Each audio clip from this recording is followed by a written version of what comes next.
Hello दोस्तों, Bhavani Shankar .in पर आपका स्वागत है। इस वीडियो में हम बात करने वाले हैं उत्तर प्रदेश बोर्ड के कक्षा 10वीं के मॉडल पेपर 70/2023 चॉइस के बारे में। मैं आपको हिंदी के मॉडल पेपर पूरा समझाने वाला हूं।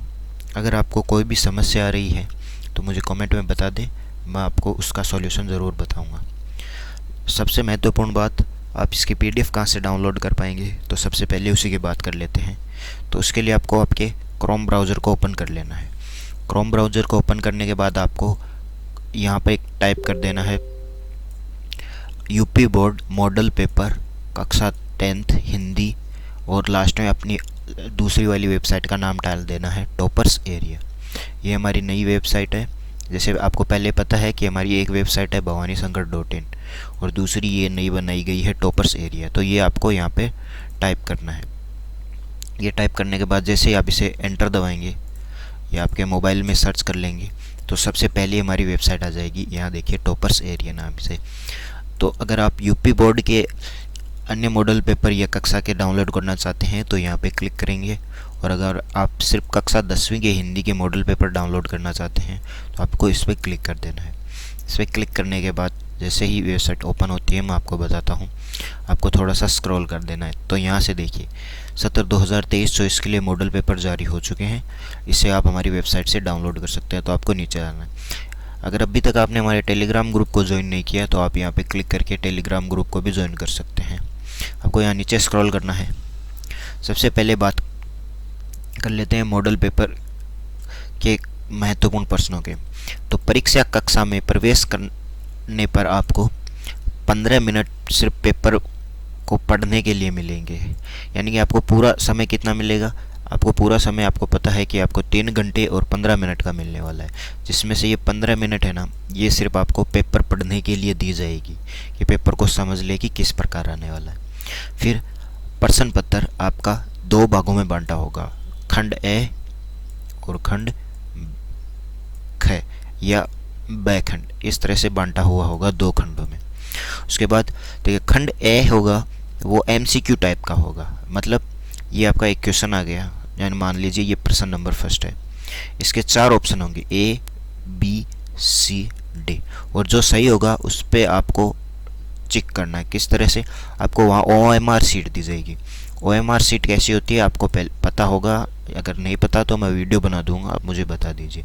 इस प्रकार होगी कि उसमें आपको पेपर के साथ में अटैच होगी मिलेगी, उसकी टेंशन की बात नहीं है। जैसे आपको यहाँ प्रश्न मिल जाएगा, प्रश्न नंबर 1, और उसके सामने 4 गोले मिल जाएंगे जैसे खाली हुए, और उनमें लिखा होगा A, B, C, D या ए ब से द, इस तरह से। जो आपको पहला प्रश्न पढ़ना है कि ये कौन सा सही है, जो प्रश्न सही है उसमें आपको सामने जैसे B सही है तो B को ऐसे गोला कर देंगे, सिंपल, बस गोला पूरा करना है आपको, कहीं छोड़ना नहीं है और बाहर नहीं निकालना है। आगे देखिए, यहाँ से पढ़िए, देखिए आपको मैं पूरा बात के बता देता हूँ कि प्रश्न पत्र खंड ए बहुविकल्पी प्रश्न होंगे। जैसे कि मैंने आपको बताया था, सही विकल्प का चयन करके OMR सीट पर नीली अथवा काली बॉल पेन से, पॉइंट पेन से ही सही विकल्प को गोला करना होगा। मतलब आपको OMR सीट पे सिर्फ काली और नीली पेन से ही आपको वहाँ फिल करना होगा। अगर आपने किसी अन्य पेन से कर दिया है तो आपका गलत माना जाएगा। तो आपको ध्यान रखना है कि OMR सीट भरेंगे तब काली पेन से भरेंगे या नीली से भरेंगे। और एक और बात ध्यान, कि गोला पूरा भरना है, खाली नहीं छोड़ना है, क्योंकि जब ये चेक होता है तो ये मशीनें चेक करती हैं, कोई टीचर नहीं चेक करेगा इसे। चलिए, खंड ए के सभी प्रश्न 1 अंक का होगा।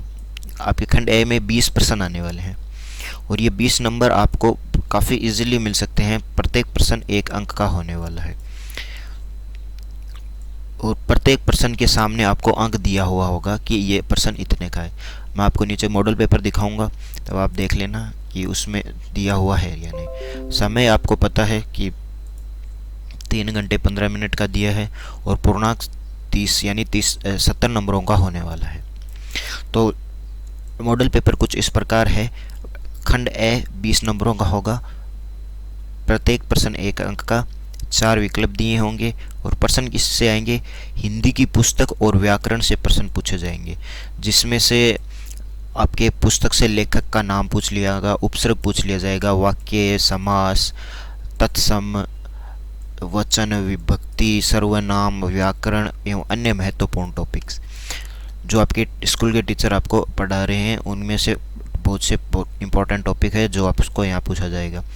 मैं मॉडल पेपर दिखाऊंगा तो आप इसे आसानी से समझ पाएंगे कि किस प्रकार से प्रश्न आएंगे। तो खंड ब में कुल 10 प्रश्न होंगे और वो 50 अंकों के होने वाले हैं।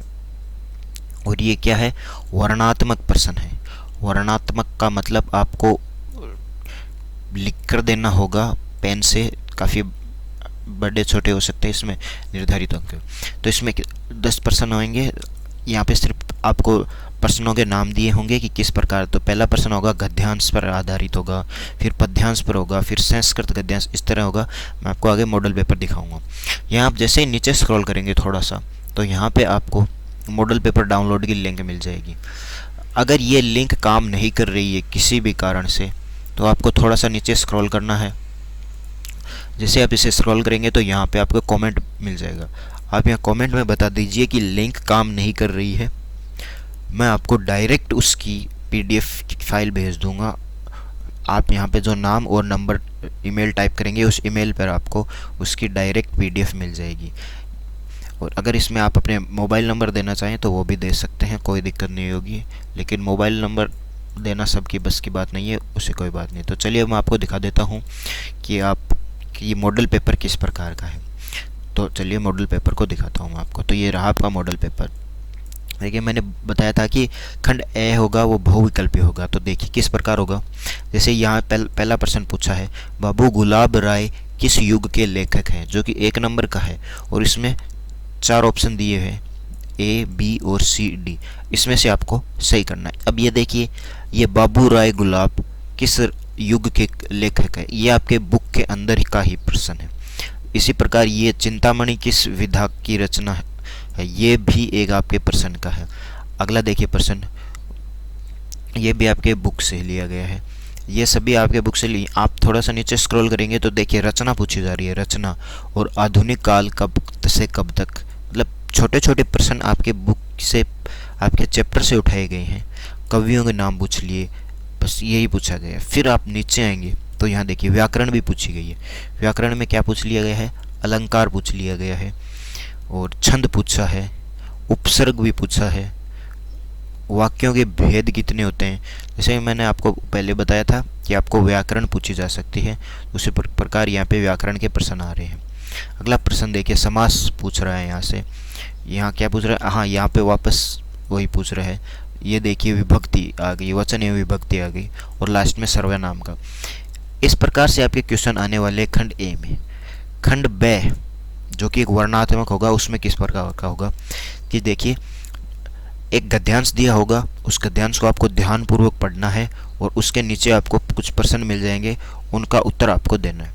ये अथवा में होगा। अगर आपको ये पहला गद्यांश नहीं आ रहा है तो इसे छोड़ सकते हैं और दूसरा कर सकते हैं। दोनों में से किसी एक गद्यांश को आपको करना होगा। ये कुल 6 अंकों का होने वाला है। अगला प्रश्न देखिए, और प्रत्येक प्रश्न, जैसे कि 3 प्रश्न करने हैं आपको, प्रत्येक प्रश्न 2 अंक का होगा। ये भी 2 अंक का, ये भी 2 अंक का और ये भी 2 अंक का। फिर नीचे स्क्रॉल करते हैं। दूसरा प्रश्न है, पद्यांश पर आधारित 3 प्रश्नों का उत्तर दीजिए। मतलब आपके बुक में ऐसे कुछ चैप्टर्स है जिसमें कविता है, तो वो कविता आपको यहाँ दे दी जाएगी और उसके 3 प्रश्न दिए जाएंगे। प्रत्येक प्रश्न 2 अंक का होगा इसमें भी।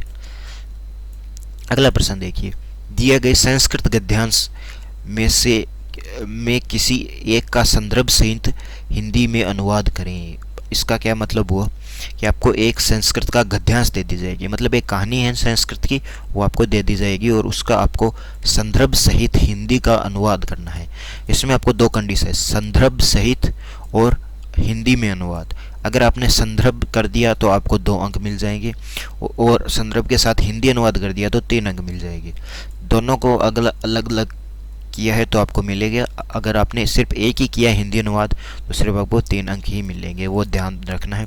ये भी अथवा में आने वाला है तो इसे भी आप कर सकते हैं आराम से। अगला प्रश्न है, देखिए संस्कृत पद्य, जैसे ऊपर गद्य था उसी प्रकार ये पद्य है। तो संस्कृत का पद्य में भी कुछ दोहे आ सकते हैं, तो उनको हिंदी में आपको संदर्भ सहित लिखना है।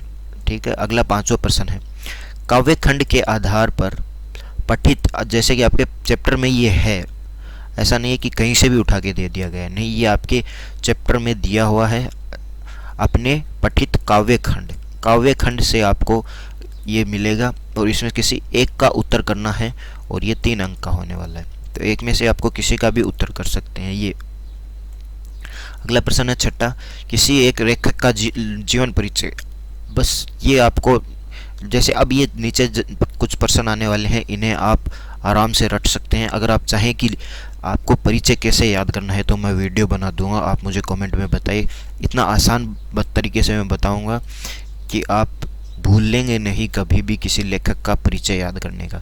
तो किसी एक लेखक का परिचय आपको लिखना है इसमें, और उनकी एक प्रमुख रचना का उल्लेख करना है। परिचय के साथ आपको एक रचना का उल्लेख भी करना है। परिचय का आपको 3 अंक मिलेंगे और रचना का आपको 2 अंक मिलने वाला है, कुल 5 अंकों का होगा।